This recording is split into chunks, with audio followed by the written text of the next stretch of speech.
To learn about Maharashtra State Board's 10th Standard English Medium textbook.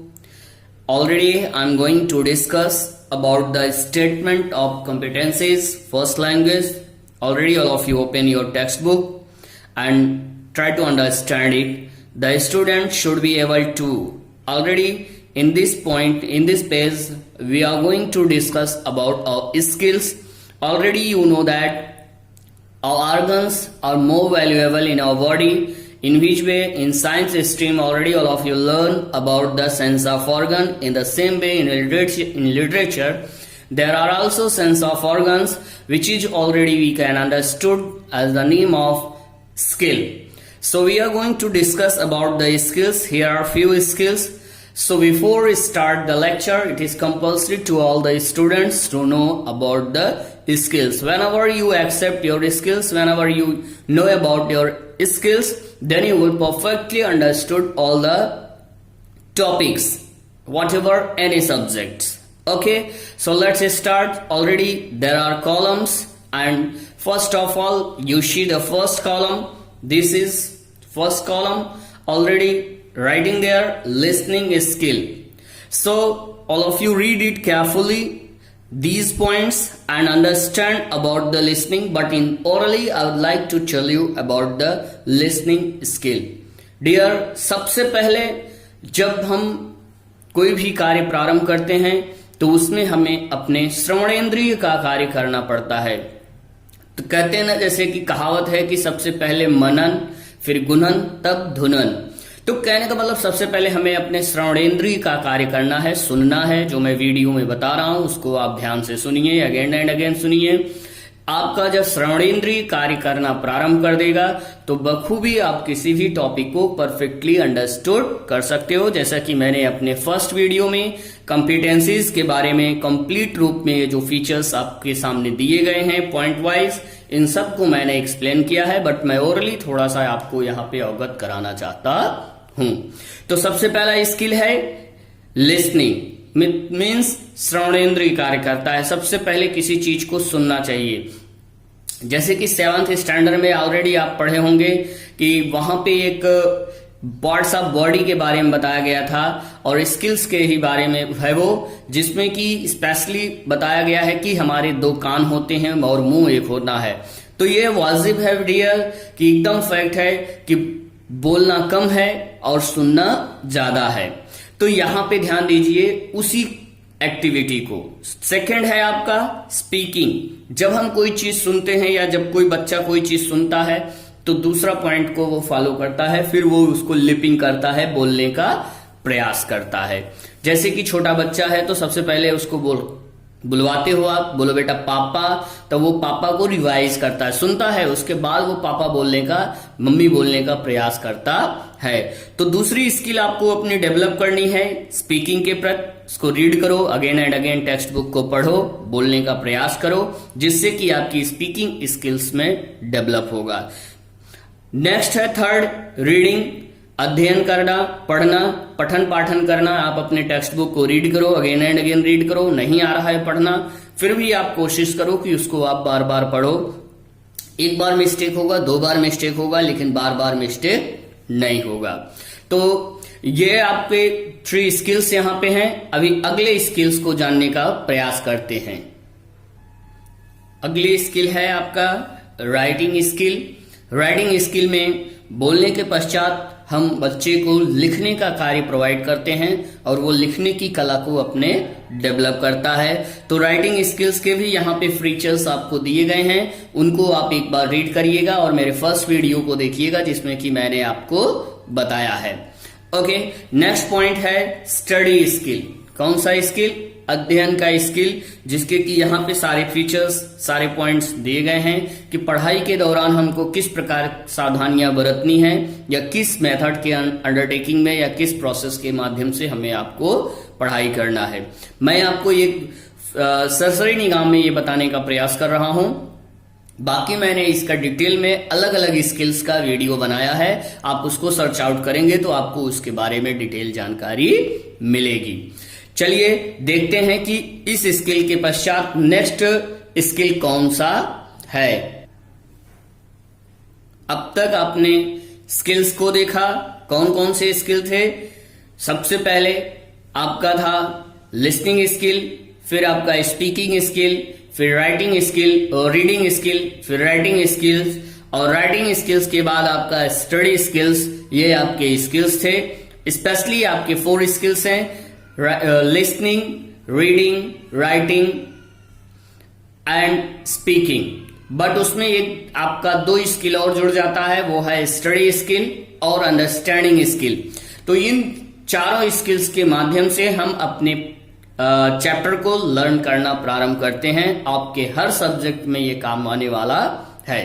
So already I request to all of you, please mind the skills and learn it carefully and try to understand it. Okay. So next point is in our language study. First of all, these skills already developed in literature and language both are. So next language study में हमको आपको क्या पढ़ना है, जैसा कि आप यहाँ पे देख सकते हो, यहाँ पे दिया गया है 6 to 10th में आपने जो भी अध्ययन किया उसी को हमें आपको रिवाइज करना है।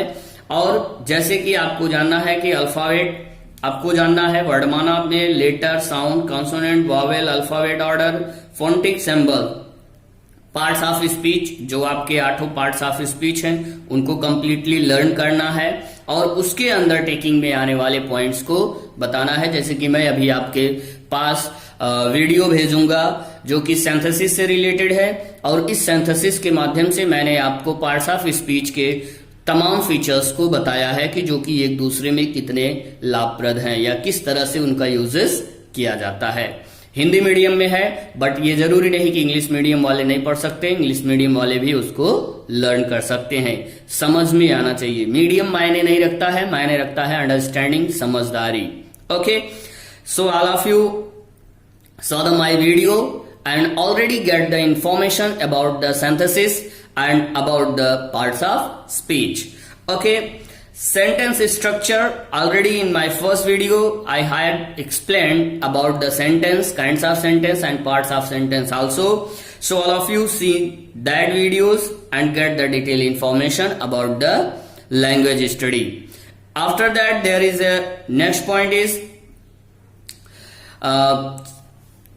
subject and predicate, phrase and clause, transformations. I already explained it, and next video I will send you the details of the language study.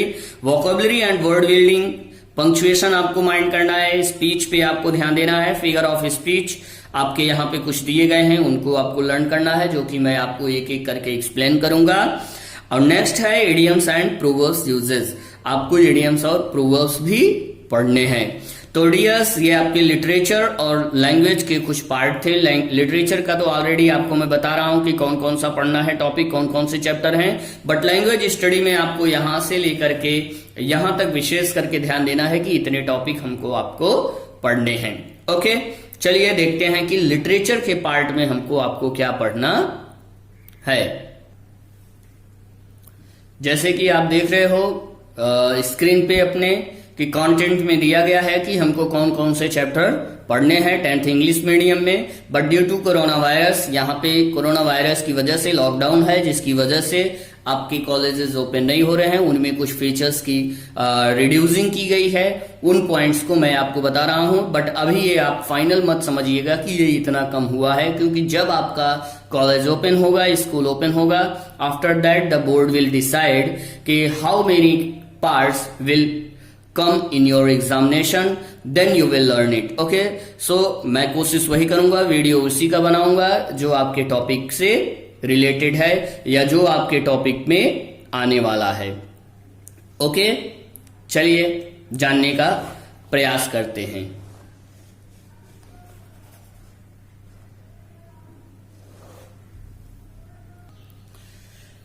Sorry dear, कुछ मिस्टेक्स हो गए थे जिसकी वजह से बुक स्लिप कर गया। सो आप यहाँ कंटेंट में देखिए कि यूनिट 1 में आपको 6 चैप्टर पढ़ने हैं, यूनिट 2 में भी 6 है, यूनिट 3 में आपके 6 चैप्टर और यूनिट 4 में भी 6 चैप्टर हैं। बट मैंने पेंसिल से कुछ को टिक मार्क किया है जो कि अभी आपका रिड्यूस किया गया है, लेकिन आप इन सब पे ध्यान मत दीजिए, आपको वो सारे चैप्टर, सारे टॉपिक्स पढ़ने हैं जो भी मैं आपको वीडियो में अपलोड करके सेंड करूंगा। ओके, चलिए पहले टॉपिक की तरफ हम चलते हैं। यहां पे आप देखिए लिखा हुआ है लेट्स ब्रिज द गैप।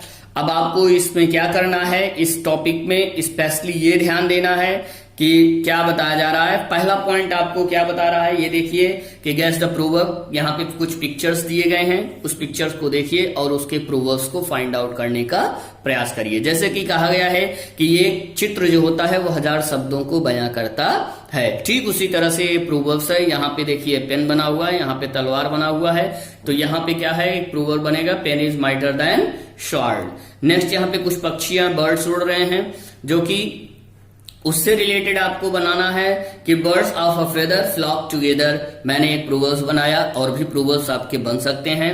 यहाँ पे देखिए टाइम है 7 o'clock, और फिर यहाँ मनी का सिंबल बना हुआ है, तो यहाँ पे हम प्रोवर्ब्स लिख सकते हैं टाइम इज द मनी।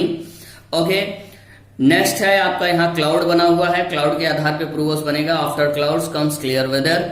तो मैंने ये आपको भर करके दिया है, ऐसे ही आपको बहुत सारे डायग्राम मिलेंगे और आपको अपने मन से प्रोवर्ब्स प्रिपेयर करना है।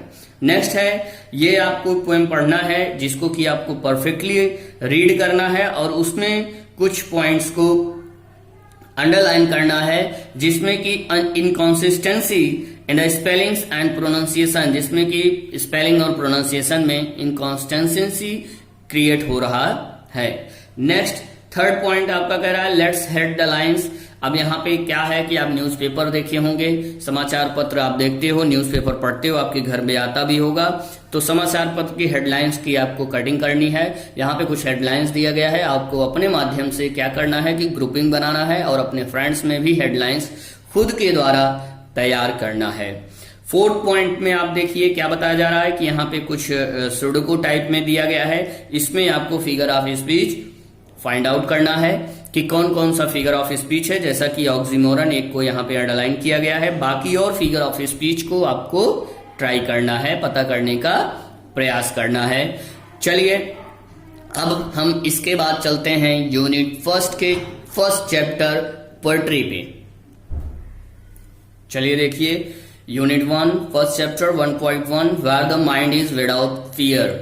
ये बहुत ही इंटरेस्टेड कहानी है और ये कविता उस समय में लिखी गई है जब भारत के ऊपर अंग्रेजों की हुकूमत थी, जब when the British rule already governed over the India. In that period, my honorable and respected poet Rabindranath Tagore wrote this poet in Bengali, and after that he already explained it translated into English.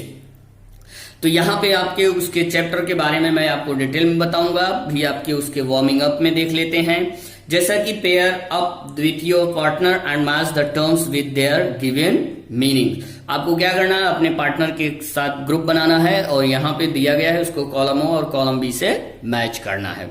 जैसे कि यहाँ पे मैंने match करके आपको लिख दिया है, वो आप स्क्रीन पे देख सकते हो कि ह्यूमनिज्म पॉइंट नंबर ई से मैच करेगा, पैट्रियोटिज्म सी से, इंटरनेशनलिज्म डी से, लिबरलिज्म बी से, इन्वायरमेंटलिज्म ए से मैच कर रहा है। जिसका कि डिटेल क्या है कि मानवतावादी, देशभक्ति, अंतरराष्ट्रीयतावाद, उदारवाद और पर्यावरणवाद के बारे में आपको बताना है, जो कि इस टॉपिक में आपको इस पोएट्री में पूरा का पूरा मिलेगा।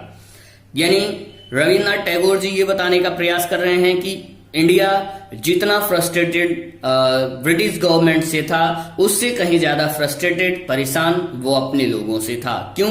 क्योंकि उनके अपने लोग अननोन थे, इलिटरेट थे, कम पढ़े लिखे थे, समझदारी नहीं थी, लोगों के बहकावे में आ जाते थे। इससे रविन्द्रनाथ टैगोर काफी प्रभावित थे और वो ईश्वर से अपील करने के लिए यह कविता लिखते हैं कि हे ईश्वर, मुझे इन अंग्रेजों से तो मुक्ति दिलाइए, पर सबसे बड़ी चीज है कि हमारे अंदर की जो जलन है, जेलसी है, ईर्ष्या है, घृणा है, द्वेष है, ऊंच नीच की भावना है, जात पात की भावना है, इनसे आप हमें दूर करिए, तभी जाकर के हम अंग्रेजों के ऊपर विजय प्राप्त कर सकते हैं। तो ये बहुत ही उम्दा, बहुत ही इंटरेस्टेड कहानी है। कविता को जब हम आपको पढ़ाएंगे तब आपकी समझ में आएगा। दूसरे पॉइंट को आप देखिए डियर, कि दूसरे पॉइंट में बताया है पोएम इन इंग्लिश और द डिफरेंट टाइप्स अंग्रेजी की कविताएं तमाम रूपों में होती हैं, जैसे कि यहाँ पे कुछ नाम दिए गए हैं। उन तमाम प्रकार की कविताओं को हमें आपको पढ़ना है। सोनेट जो कि 14 लाइन की कविता होती है, लाइमरिक जो कि एक पोएम होती है, म्यूजिकल बैलेड एक शोक गीत होती है, यह भी एक लंबी कविता होती है लेकिन बहुत लंबी नहीं होती है। एलेजी भी शोक गीत होती है, यह भी एक लंबी कविता कम से कम 4-5 स्टैंजा की होती है, 6 स्टैंजा 10 स्टैंजा की। फ्री वर्स जिसमें कि रिदम नहीं होता है, ये कविता वो होती है। इपिक महाकाव्य होता है, जैसे कि रामायण, भगवत गीता, महाभारत हम आप पढ़ते हैं, उसी तरह से इंग्लिश में भी महाकाव्य है। जॉन मिल्टन का पैराडाइज लॉस्ट बुक फर्स्ट, और इंग्लिश में जैसे कि सर एडविन अर्नाल्ड के द्वारा लिखा हुआ लाइट ऑफ एशिया जो कि महात्मा बुद्ध के ऊपर है, और जो जीसस क्राइस्ट के ऊपर लिखी गई उनकी रचनाएं हैं। उन्होंने भगवत गीता को पूरा इंग्लिश में ट्रांसलेट किया है। तो इस तरह से है। लिरिक जो कि संगीतबद्ध कविता होती है, एक लंबी कविता होती है। ह्यूमरस जो कि मनोरंजन से परिपूर्ण कविता होती है। आर्डिल जो कि आपका यह भी एक स्पेशल प्रकार के मिस्ट्रिक रहस्यों से भरपूर कविता होती है। तो इन कविताओं को आपको पढ़ना है। एक बार इंटरनेट के माध्यम से आप सर्च आउट करने की कोशिश करिएगा, नहीं तो मैं अपने एक वीडियो में स्पेशली इन सारे पोएट्री के बारे में एक्सप्लेन करूंगा। नेक्स्ट, ऊपर के पॉइंट को आपको माइंड करना है और ये नीचे के पॉइंट में आपको फिल करना है, जैसा कि मैंने फिल कर दिया है कि कौन सी कविता किस प्रकार की होती है। यहाँ पे पॉइंट नंबर 1 से लेकर के पॉइंट नंबर 9 तक आप टेक्स्ट बुक को ओपन करिए और रीड करिए और पता करिए कि वो कविता किस प्रकार की होती है। तो इन लाइंस को आप पढ़ेंगे तो फाइंड आउट करेंगे कि वो कौन सी कविता के बारे में बताया जा रहा है। जैसे कि मैंने आपको भर दिया है, इपिक है, नैरेटिव पोएट्री है, सोनेट है, लिरिक है, फ्री वर्स है, एलेजी है, लाइमरिक है और सैटरिकल या ह्यूमरस पोएम्स है।